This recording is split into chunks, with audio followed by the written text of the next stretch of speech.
പറവൂരിലെ കോൺഗ്രസ് നേതാവ് ബി.ജെ.പിയിൽ ചേർന്നു. പറവൂർ മുനിസിപ്പാലിറ്റി മുൻ ചെയർപേഴ്സൺ വത്സല പ്രസന്നകുമാറാണ് ബി.ജെ.പിയിൽ ചേർന്നത്. മാരാർജി ഭവനിൽ ബി.ജെ.പി സംസ്ഥാന അധ്യക്ഷൻ രാജു ചന്ദ്രശേഖറാണ് വത്സലയെ ഷോൾ അണിയിച്ച് പാർട്ടിയിലേക്ക് സ്വീകരിച്ചത്.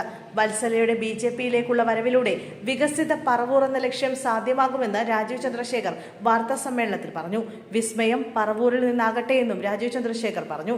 ബി.ജെ.പിയുടെ വികസന പ്രവർത്തനങ്ങളാണ് തന്നെ പാർട്ടിയിലേക്ക് ആകർഷിച്ചതെന്ന് വത്സല പറഞ്ഞു. കേരളത്തിൽ ബി.ജെ.പി മാറ്റങ്ങളുടെ പരമ്പര സൃഷ്ടിക്കുകയാണ്. ബി.ജെ.പിയുടെ ഭാഗമാകാൻ കഴിഞ്ഞതിൽ സന്തോഷമുണ്ടെന്ന് വത്സല കൂട്ടിച്ചേർത്തു. 10 വർഷം പറവൂർ മുനിസിപ്പാലിറ്റി ചെയർപേഴ്സൺ സ്ഥാനത്തുണ്ടായിരുന്ന ആളാണ് Vatsala Prasannakumar. KPCC general secretary സ്ഥാനവും മഹിളാ കോൺഗ്രസിന്റെ സംസ്ഥാന സെക്രട്ടറിയുടെ ചുമതലയും വഹിച്ചിട്ടുണ്ട്. 2020 മുനിസിപ്പൽ തെരഞ്ഞെടുപ്പിന് ശേഷം പാർട്ടിയുമായും പൊതുരംഗത്തു നിന്നും അകന്നു നിൽക്കുകയായിരുന്നു വത്സല പ്രസന്നകുമാർ. പറവൂരിൽ 2022 ശ്രീകൃഷ്ണ ജയന്തിയോടനുബന്ധിച്ച് ബാലഗോകുലം സംഘടിപ്പിച്ച ഘോഷയാത്രയുടെ ഉദ്ഘാടകയായി വത്സല പ്രസന്നകുമാർ എത്തിയത് വിവാദമായിരുന്നു. ഹിന്ദു ഐക്യവേദി സംസ്ഥാന വക്താവ് RV ബാബു അടക്കം ആ പരിപാടിയിൽ പങ്കെടുത്തിരുന്നു. നിയമസഭാ തെരഞ്ഞെടുപ്പ് അടുത്തതോടെയാണ് വത്സല ബി.ജെ.പി പാളയത്തിലേക്ക് എത്തുന്നത്. പറവൂരിൽ വത്സലയെ ബി.ജെ.പി സ്ഥാനാർത്ഥിയാക്കിയേക്കുമെന്നാണ് വിവരം. അങ്ങനെയാണെങ്കിൽ VD സതീശന് എതിരാളിയായി വത്സല എത്തും.